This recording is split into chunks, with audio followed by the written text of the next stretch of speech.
दोस्तों नमस्कार, मैं हूं डॉक्टर शंकर सिंह और आप सबका स्वागत करता हूं doctor Shankar vet virtual classes में। एक क्लिनिकल केस हम लोग आज डिस्कस करेंगे जिसे हाइपोमैग्नीसीमिया कहते हैं, यानी मैग्नीशियम डेफिशिएंसी से किस तरह के सिम्टम्स आते हैं और इनका क्या क्या कारण हो सकता है।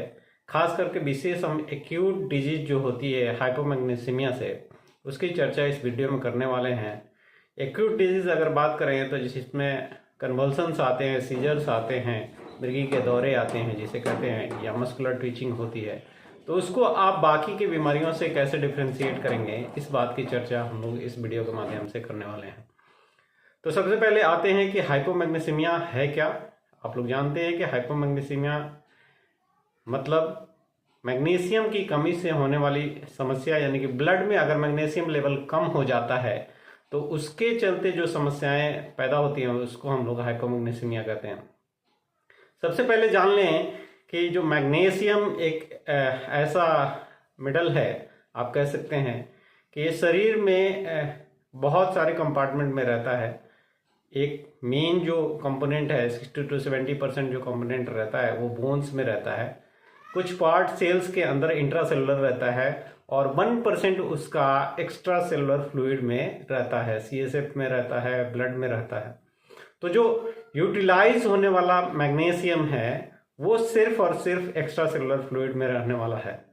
और ये इकलौता ऐसा मिनरल है जिसके लिए कोई फीडबैक मैकेनिज्म नहीं है, यानी कि इंस्टेंट ऐसा कोई फीडबैक मैकेनिज्म, हार्मोनल मैकेनिज्म नहीं है जिससे कि ये अपने स्टोर यानी बोन से या इंट्रासेलुलर से एक्स्ट्रा सेलुलर कंपार्टमेंट में आ सके।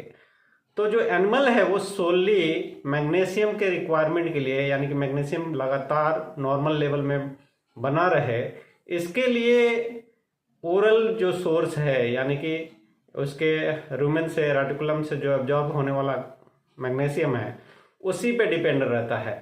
तो किसी भी तरह से या तो डाइट में मैग्नीशियम कम हो जाए, या मैग्नीशियम का एब्जॉर्प्शन हिंडर हो जाए, या मैग्नीशियम का बॉडी से एक्सक्रीशन ज़्यादा हो जाए या आउटपुट ज़्यादा हो जाए, उस कंडीशन में हाइपोमैग्नीसीमिया होता है और एनिमल में फिर उस तरह के सिम्टम्स आने लगते हैं। तो जो अगर फैक्टर की, मेजर फैक्टर की हम लोग बात करें तो वो मिल्क प्रोडक्शन है।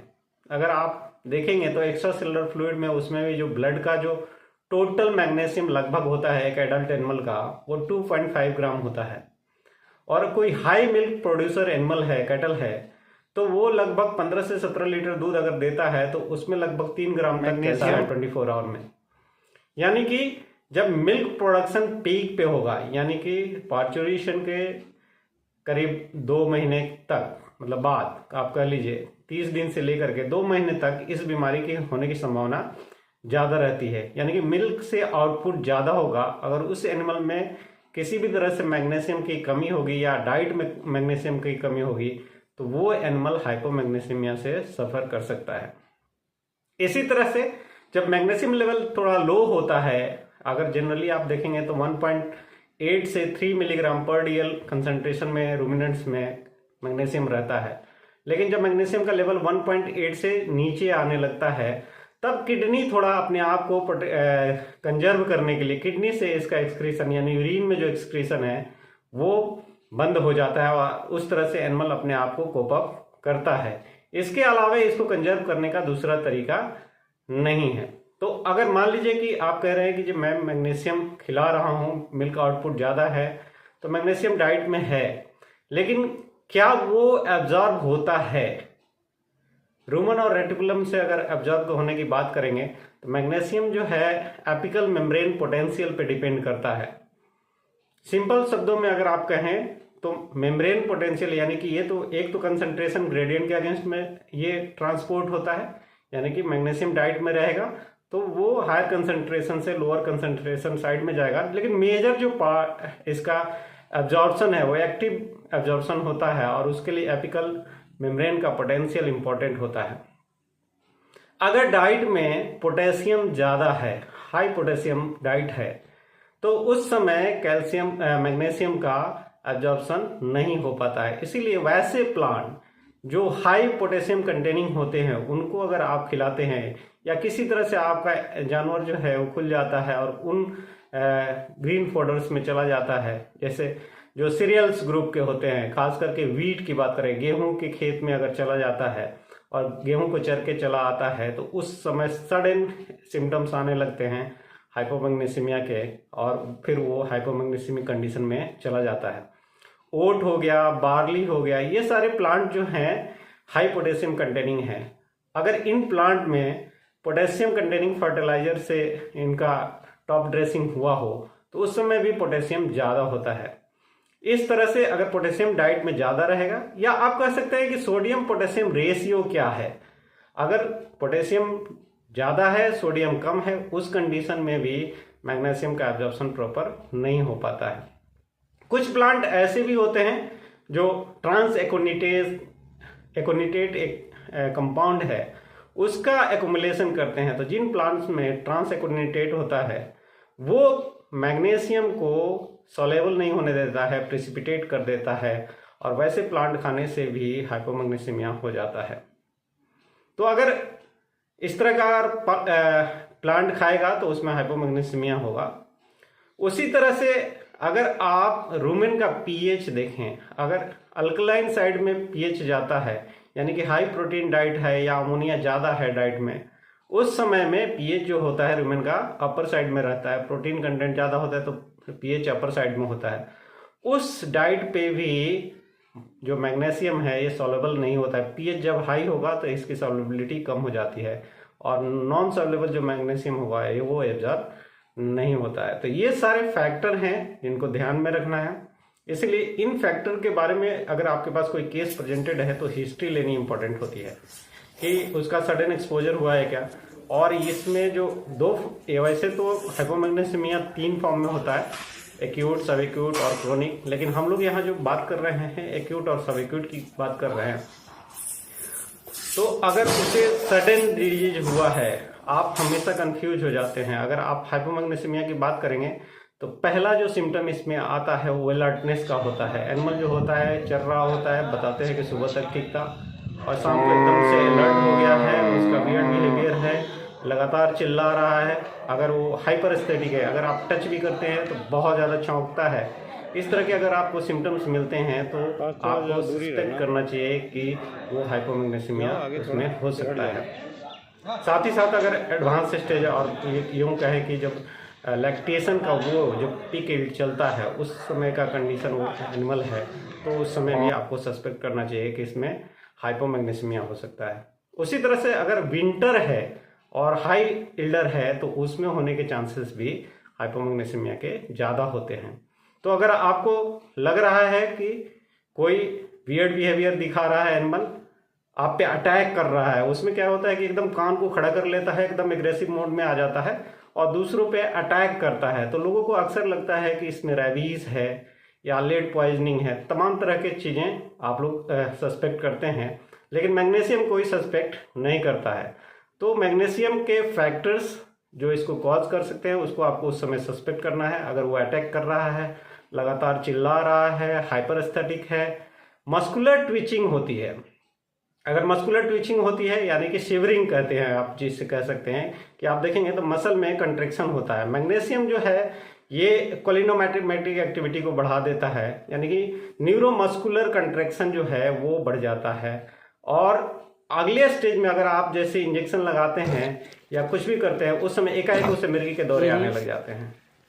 तो अगर इस तरह के सिम्टम्स मिलते हैं, वो हाइपर एक्साइटेड है, मिर्गी के दौरे आ रहे हैं, या बिना टच किए भी कभी कभी या जस्ट आपने टच किया तब भी उससे मिर्गी के दौरे आने लगते हैं, और ये सडन हुआ है। मिर्गी के दौरे अगर आएंगे तो आप जैसा कि इस वीडियो में देख सकते हैं कि उसमें क्या होता है कि जो माउथ में च्यूइंग जॉ होता है, मतलब ये फ्रोदिंग बहुत होती है, जॉ को च्यू करते रहता है, आंखों में मूवमेंट होता है, प्रोलैप्स ऑफ आईलिड होता है, पिकिंग ऑफ आईलिड होता है, और साथ ही साथ कान एकदम अलर्ट रहता है और शिवरिंग होती है पूरे बॉडी में, पूरा का पूरा बॉडी जो है शिवर करता है। इस समय अगर आप टेम्परेचर भी देखेंगे तो 105 से 106 डिग्री टेम्परेचर तक चला जाता है। टेम्परेचर हाई होने का रीजन मस्कुलर कंट्रैक्शन होता है, सीवियर मस्कुलर कंट्रैक्शन होता है, उसके चलते टेम्परेचर हाई होता है। तो ये कुछ देर तक रहता है, फिर वो एपिसोड चला जाता है, यानी कि कन्वल्सिव एपिसोड कुछ देर के लिए रहेगा, और ये बार बार प्रेसिपिटेट होता है जब आप उसे टच करते हैं या इंजेक्शन लगाने जाते हैं। तो अगर सीजर्स आ रहे हैं किसी एनिमल को और वो हाइपरस्थेटिक है, साथ ही साथ उसमें आप देखते हैं कि जब वो उसको मिड लैक्टेशन में है यानी कि हाई लैक्टेटिंग एनिमल है, तो आपको उसमें वो आप पे अटैक करता है, इस तरह के ट्विचिंग है मसल की, तो आपको उसको सस्पेक्ट करना है कि इसमें हाइपोमैग्नीसिमिया हो सकता है। एक और क्लू होता है टिपिकल, अगर हार्ट आप अस्कल्टेट करेंगे तो हार्ट का जो साउंड है उसकी इंटेंसिटी है जो बहुत बढ़ जाती है। आप दूर से भी कान लगा के भी हार्ट साउंड सुन सकते हैं बिना स्टेथोस्कोप के। तो अगर हार्ट साउंड की इंटेंसिटी बढ़ी हुई है तो आपको सस्पेक्ट करना है कि इस केस में हाइपोमैग्नीसिमिया है, और फिर आपको अकॉर्डिंगली ट्रीट करना होगा। तो जब सीजर आ रहा होता है उस समय हम लोग सबसे पहले उसको काम डाउन करना रहता है। आप इमीडिएटली मैग्नीशियम थेरेपी नहीं करेंगे, उससे पहले आपको काम डाउन करना होगा। आप चाहें तो डाइजीपाम दे सकते हैं इंट्रावेनसली रिकमेंडेड डोज पे। साथ ही साथ आप चाहें तो उसे एंटी सीजर्स, अगर मान लीजिए कि वो बहुत ही वाइल्ड है तो जो फेनोबार्बिटॉन आता है उसका आप सॉल्यूशन बना करके पर रेक्टली दे सकते हैं, यानी कि किसी वाटर में उसको टैबलेट जो आता है गार्डिनल या जो भी तमाम तरह के ब्रांड नेम से आता है फेनोबार्बिटॉन, उसका आप 1 to 2 mg से घोल लीजिए और उसको पर रेक्टल देंगे तो थोड़ा सा न्यूरोसप्रेशन होता है और एनिमल जो होता है वो रिलैक्स हो जाता है, और फिर आप उसमें मैग्नीशियम थेरेपी कर सकते हैं। मैग्नीशियम थेरेपी का जो बेस्ट वे है वो मैग्नीशियम सल्फेट है। मैग्नीशियम सल्फेट ज़्यादातर लोगों का मानना है कि यूथेनेसिया के लिए यूज़ किया जाता है, लेकिन यहाँ पे रिकमेंडेड डोज पे आप मैग्नीशियम सल्फेट यूज़ कर सकते हैं इंट्रावेनसली या सबक्यूटेनियसली। अगर आप 20% मैग्नीशियम सल्फेट दे सकते हैं इंट्रावेनसली। बनाने का तरीका ये है कि 20% का मतलब होता है कि आप किसी भी सॉल्यूशन में 200 मिलीग्राम पर ml होना चाहिए, यानी कि आप अगर 500 ml लेते हैं तो उसमें 50 ग्राम अगर आप कोई कंपाउंड डालते हैं तो वो करीब 10% सॉल्यूशन बन जाएगा सिंपली। तो आप 10 से लेकर के 20% तक सॉल्यूशन बना सकते हैं। मैं रिकमेंड करता हूं कि 10% सॉल्यूशन ही लेना चाहिए।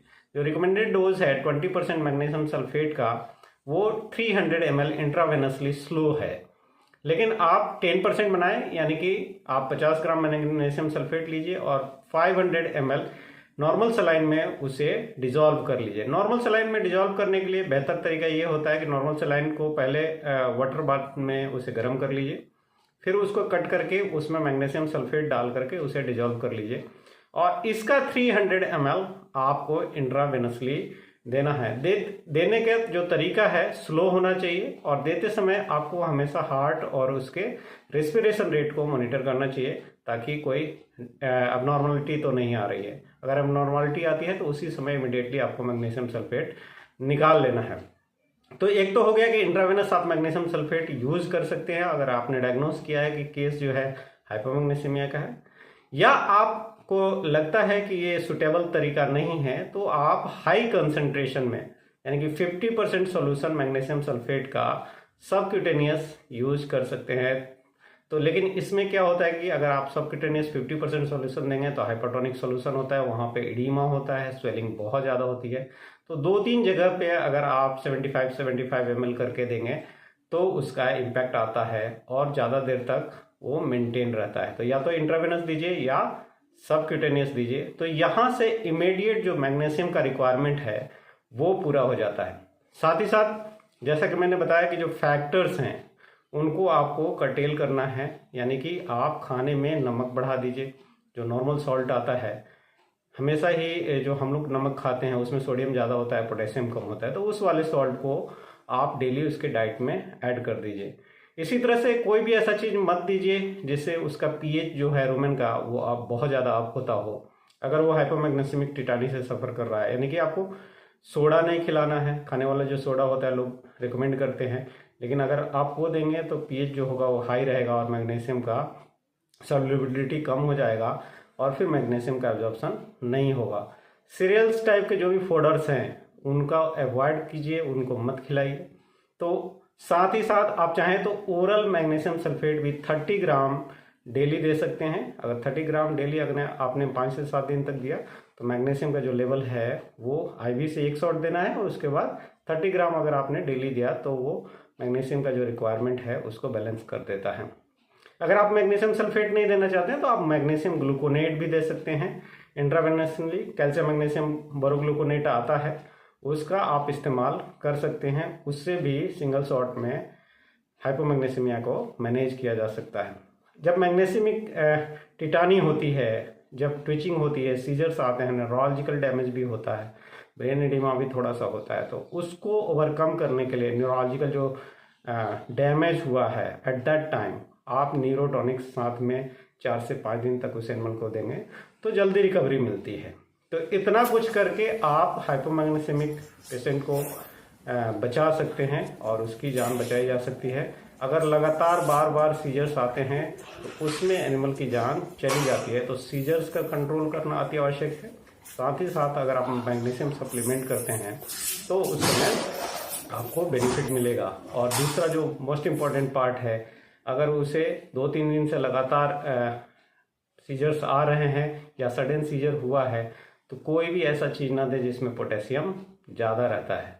तो मुझे लगता है मेरे दोस्तों कि आप लोग इस वीडियो से हाइपोमैग्नीसीमिया जिसे कहते हैं, जो कॉमनली लैक्टेटिंग एनिमल में होता है, ग्रास टिटानी जिसे कहते हैं लैक्टेटिंग रुमिनेंट्स का, उसको पहचान पाएंगे और उसको डिफ्रेंशिएट कर पाएंगे और उसे ट्रीट कर पाएंगे। तो मेरे साथ बने रहने के लिए बहुत बहुत धन्यवाद। नमस्कार।